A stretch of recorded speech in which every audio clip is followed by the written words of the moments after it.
We finally have this tool inside of Photoshop that's been missing for ever. And that is the tint and temperature, basically the white balance tools that you see in Adobe Camera Raw inside of Photoshop. And you're probably thinking, no big deal. We have that in Adobe Camera Raw in Lightroom. And that's the point. You're missing a huge point. And I'm going to go into that point in this video and show you all the ways that this tool is going to blow your mind. It's so simple, but it will blow your mind, okay? Now, before I do that though, I have a message for Adobe, all right? Adobe, your corporate and monetary investors probably want you to push all of your chips into the AI basket because that's where the money is these days.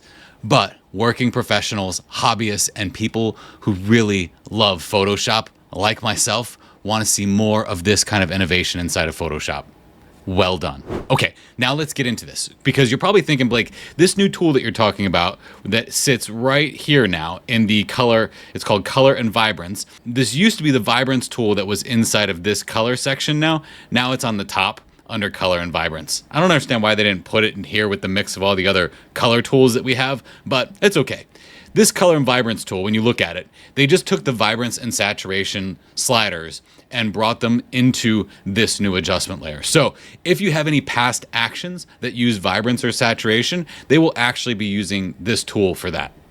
But I will tell you this, if you create an action with this tool in Photoshop 2026 and try to use it in Photoshop 2025, these tint and temperature sliders will not show up, but the vibrance and saturation will. So it's almost as if there's like this redirect of the vibrance and saturation into this tool than we had in the past.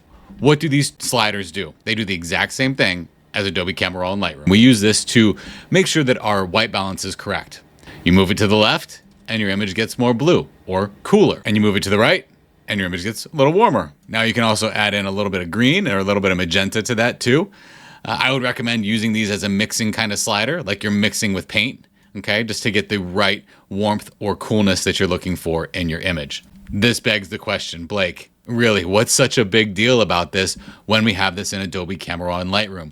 Well, what I'm going to tell you is that in Adobe Camera Raw and Lightroom, I would highly recommend that you get your tint and temperature correct for the global look of the image. Because what I'm going to show you with this tool, it's not going to really gain much of its power by being used as a global tool inside of Photoshop. All of the power from this tool now comes in the local way of using it. And that's where this is really fantastic. Now let's talk about why this tool is different than other color tools that you would see inside of Photoshop. This is a global tool that moves your colors either cooler or warmer, okay? Now let's look at some of the other color tools that we have here. HSL. This is more for selecting individual colors of an image. Yes, you can shift the entire hue of all the colors in the image, but notice that this is targeting color. You'll notice that when we move these sliders, it will move the entire image, including the grayscale that we have in the background. Whereas HSL appears as if it is ensuring that gray is not as affected, or only things that are color are affected, because if you look here, our white all the way through our black, our tonal values are not affected by this. Our color and vibrance adjustment will affect those tones as well, okay? So now let's take a look at another color tool, the color balance tool. So you might think, well, isn't this the same thing as the color balance tool if we were to basically gang all of the sliders together for your midtones, highlights, and shadows? Let's see. So in the color balance, we'll do like a -30 in our warmth here for our yellows. Okay, and then we'll go to our highlights and do another -30, basically imagining as if we are ganging all of the sliders together, and then -30. Okay, so now what I'm gonna do is I'm gonna press Control Shift Alt and E to make a stamp, and that would be color balance. Okay, so now let's turn that off, and then we'll go to the color and vibrance here, and we'll just give this a +30, okay? That's it. Now Control Shift Alt and E on this, and that's gonna be color and vibrance. Because I wanna show you here, the color that we're getting here is not just gonna be straight yellow. You'll notice here is that as we moved that color up, what happened to our gray in the back? It not only got a little bit more yellow, but it looks like it's a little bit more orange too. But when we go to the color balance, it's only giving it yellow. So essentially what we're seeing here is that this color and vibrance adjustment is not just an increase in yellow in the image. It's actually an increase in warmth in the image, okay? This is an increase in coolness in the image. That's very important to understand because what I think is going on here, and I'll explain later, is there's more behind this color and vibrance adjustment layer than meets the eye. Okay, so now let's take a look at one more adjustment layer that you might want to compare this to, and that might be, let's say, something like the photo filter. Essentially what the photo filter is going to do is, as we increase this density here, it's also going to give us a little bit of that warmth. And this might be almost equivalent to what is happening here when we move this up and give that a little bit of warmth. Turn these off. Not really. So what's also happening here is that with the photo filter, you'll see here, we don't get a boost in our tonal value when we do that. We can turn preserve luminosity off and it just gets darker. What's happening here is as we increase this warmth, it's also getting, the intensity of the image is also getting brighter. So to me, there's something more that's going on with this, and I'll explain that later. I want to dive into a couple of different ways that we're going to use this tool. But before I do that, I want to mention my Black Friday sale. I'm doing a zero pressure Black Friday. And what I mean by that is I don't want you to really have to pay for anything. So I'm opening up F64 Elite for 5 days. So if you sign up today, the moment you sign up, you get 5 free days. Now, it will automatically subscribe you if you don't cancel it. I'm giving you an opportunity to see what's behind the closed door, so to speak, of F64 Elite. And one of the main reasons why I want to do this is for the last 6 months, we've been working on a series called the Vision Sessions. I've been working with 6 F64 Elite members on an image that they're really struggling with and helping them to achieve their vision for it. These are only available for F64 Elite members and are not visible anywhere else. I get these comments all the time. People are saying this is the best content they've ever seen. There's no photo content out there like this.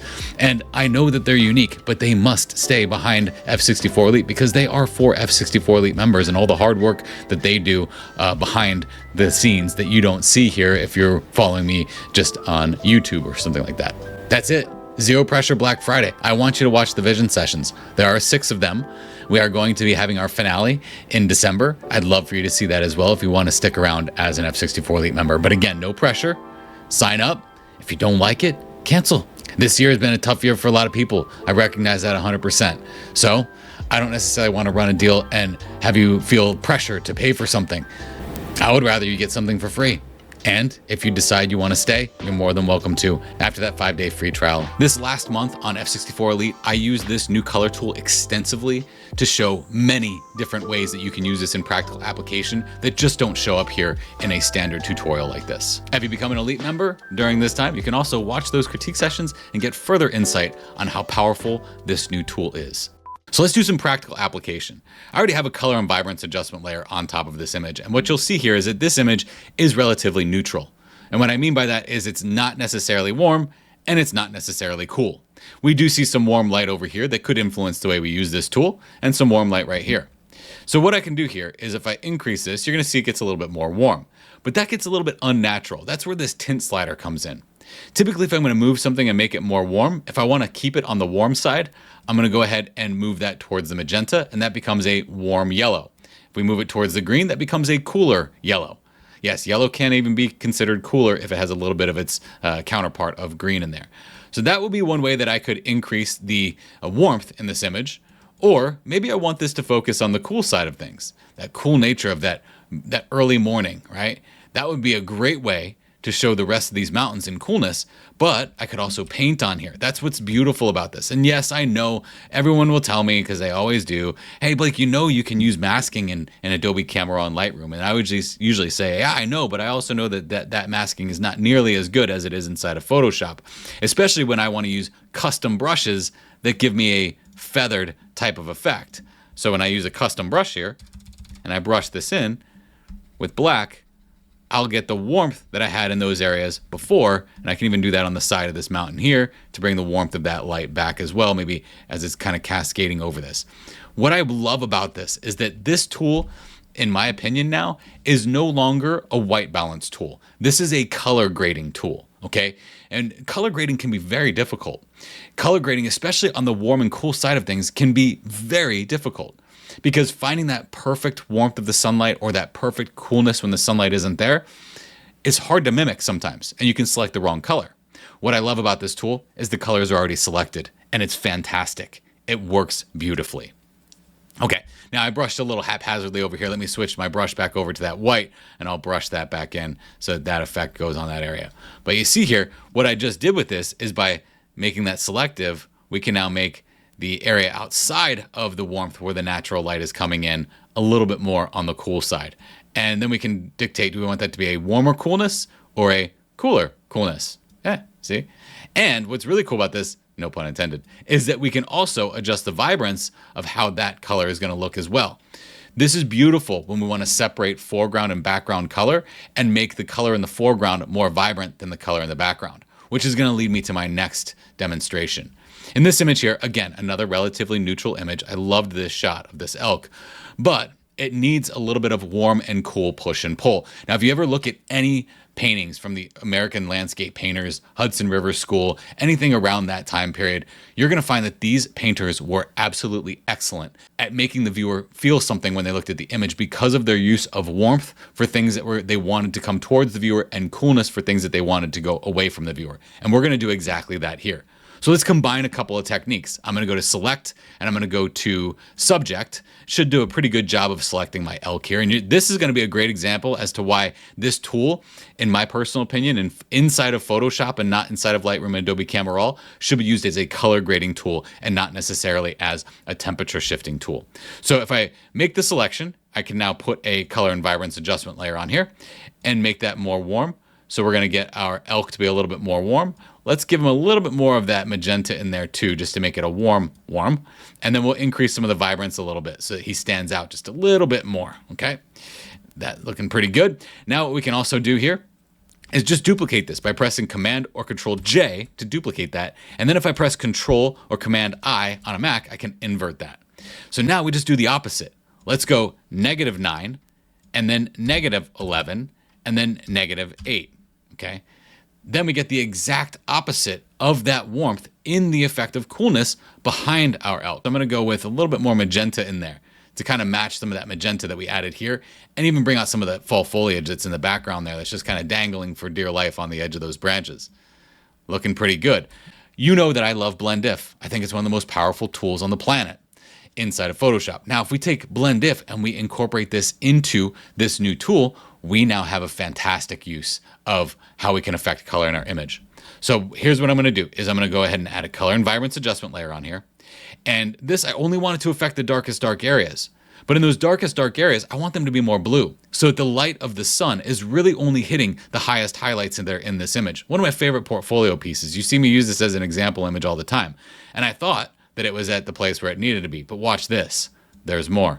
I'll move this into the blue realm and look at these beautiful blue colors that are starting to juxtapose this warm light that is carving through that blue. And that's kind of what it felt like when I was there, folks. It was starting to get dark, starting to get a little bit bluish over here. I felt like I was in that blue area. And then as soon as the sun came down below those clouds, it erupted with light and just pierced that blue veil. Okay, so now we can even make this a little bit more magenta to match the warmth that's going to be there.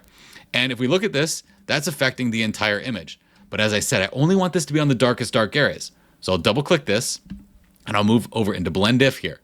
And now what I'm going to do is I'm going to make sure that this layer right here doesn't affect my highest highlights. And to do that, I'll move this over and we can see if we turn our color overlay on and we change this to a magenta color. I always have this as a magenta color overlay like that. We can see exactly where this blending effect is going to take effect. That means right now with what I have selected here, that cool effect I put on there is not going to hit any areas that we can visually see. It's only hitting the things that are in magenta. So let me press Alt or Option to feather this slider, and bam, this is where you're going to be like, Blake, okay, now I get it. I get it, and if you don't get it, you should get it, because this is what makes this tool so powerful. I'll turn the color overlay off, and look at this. A little bit more coolness in that background, or actually in the darker areas, I should say. Okay, so I'll bring that up and make it even a little bit cooler, maybe even a little bit more magenta. And this is probably, honestly, just more for visuals for you to see this in this video. So then I'll duplicate this by pressing Command or Control J. But now I need to do the opposite. So what I'll do is I'll just move this over to make it more yellow. Now this is only going to be in the darkest dark areas, because if we turn our color overlay on, we're basically just kind of canceling out the effect. So let's double click this and we'll go into our Blend If. We'll turn our color overlay on and we'll reset this. Now we'll make sure that this warm is not affecting the darkest areas in the image, only the highlights. So we protect the underlying layer's darkest areas from getting this warmth. And where do we want this warmth? We want a nice, smooth feather into that area right there. And we'll turn the color overlay off. Look at that. Now we can even make that more or less vibrant too, so that it gets a little bit stronger. And then we can come down here and make this a little less vibrant so that those blues aren't quite as strong. And look at that. Look at that.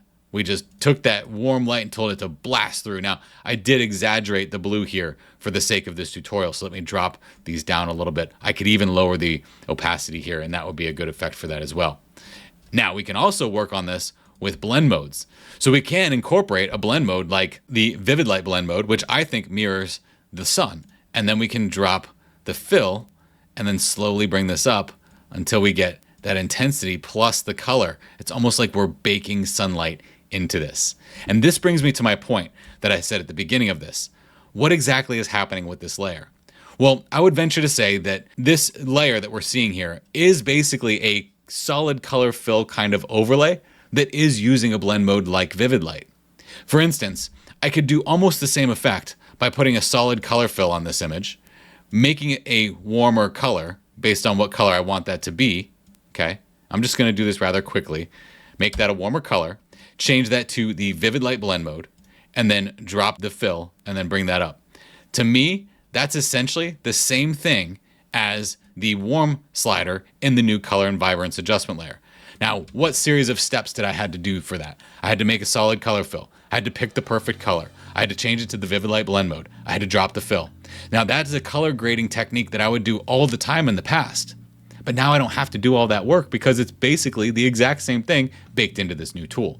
So why do I say that? I say that because I think that this new tool is a phenomenal color grading tool for beginners that is going to open up a world of infinite possibilities for them. And if you happen to be in that group, I would highly recommend joining F64 Elite because I use tools like this all the time in my critique sessions to help people understand them better. What you're seeing right here is a very, very small snippet of the copious amounts of stuff that I've done with this tool inside of F64 Elite just in this month alone with its new release. And if you haven't done so already, please consider subscribing. I like to take difficult things in Photoshop and make them seemingly simple so you can use them in your workflow today.